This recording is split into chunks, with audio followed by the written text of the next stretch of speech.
Cutting ಆಗ್ಲಿಂದ cutting ಆಯ್ತಾ ಇರೋದು, ಅದಕ್ಕೆ ಇನ್ನೆಲ್ಗೂ ಹೋಯ್ತಾ ಇಲ್ಲ. ಇದು ಕೇಳಕ್ಕೆ ತಗೊಂಡೋಗಿರೋದವ್ರು, ಕೇಳಕ್ಕೆ ಹೋಯ್ತಾ ಇರೋದು. ನೀವು ಕಾಯಿ ನೋಡ್ತಿರಲ್ಲ, ಕಾಯಿ ಹಿಂಗಿದೆ ಶೇಪ್ ಸೈಜ್ ಕಲರ್ ಇದೇ ಟೈಪ್ ಇರಬೇಕು. ಸಾಕಿನತಿ ಸೈಜ್ ಇದ್ರು ತಗೊಳ್ಳೋದು ಕಡಿಮೆ, ಒಂದೇ ಮೀಡಿಯಂ ಇರ್ಬೇಕು. ಹಿಂಗೆ ಮುನ್ಸೂರು ತಗೋದ್ರೆ ಇದು ಆರಿಸ್ಕೊತಾರೆ.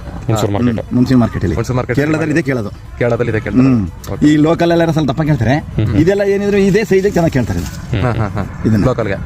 ಒಟ್ಟು ನಿಮ್ಗೆ ನೀವು ಹೇಳ್ತಿರೋದು ಇಲ್ಲಿ ನಮ್ಮ ಲೋಕಲ್ ಮತ್ತೆ ಕೇರಳ ಮಾರ್ಕೆಟ್ಗೆ ತುಂಬಾ ಸೂಕ್ತ ಅಂತ. ಚೆನ್ನಾಗಿದೆ. ಈಗಾಗಲೇ ಇದು ಕೇರಳಕ್ಕೆ ಹೋಯ್ತಾ ಇದಲ್ಲ, ಜಾಸ್ತಿ ಹೋಯ್ತಾ ಇರೋದೇ ಕೇಳಕ್ಕೆ. ಇದೆಲ್ಲ ಕಟಿಂಗ್ ಆಗ್ಲಿಂದ ಕಟಿಂಗ್ ಆಯ್ತಾ ಇರೋದು, ಅದಕ್ಕೆ ಇನ್ನೆಲ್ಗೂ ಹೋಯ್ತಾ ಇಲ್ಲ. ಇದು ಕೇಳಕ್ಕೆ ತಗೊಂಡೋಗಿರೋದವ್ರು, ಕೇಳಕ್ಕೆ ಹೋಯ್ತಾ ಇರೋದು.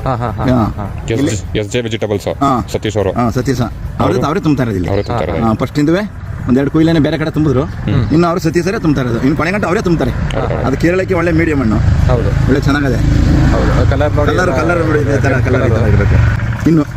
ಇನ್ನೊಂದು ಅಡಿ ಆ ಕಡೆ ಅಡಿ, ಇನ್ನೊಂದು ಅಡಿ ಅಷ್ಟಕ್ಕೆ ಗಿಡ ಅಲ್ಲಿರ್ಬೇಕು. ನೀವು ಸಾಲಿಂದ ಸಾಲಿಗೆ 6 ಅಡಿ ಇರಬೇಕು. 6 ಅಡಿ. ನಾವು ಏನೇ ಹೋಯ್ತಾ ಇದ್ರೆ ಇದೇನು ಇಟ್ಕೊಂಡ್ಬಿಡ್ತಿದ್ದು ಗಿಡ ಎತ್ತರ ಬೆಳೆ ಏನ್ ಮಾಡ್ತದೆ, ಕೆಳಗೆ ಬಂದ್ಬಿಡ್ತದೆ. ಅಗಲಾಗಿದ್ರೆ ಅದು ಕೆಳಗಡೆನೇ ಇರಲಿ, ಈ ಥರನೇ ನಮ್ಗೇನು ಹಾಕಿಲ್ಲ. ಅದರಿಂದ ಸ್ವಲ್ಪ ಇದು ದೊಡ್ಡ ಬೆಳೆ ಆಗೋದೇಸಿಂದ ಒಂಚೂರು 6 ಅಡಿ ಸಾಲ್ಬೇಕು.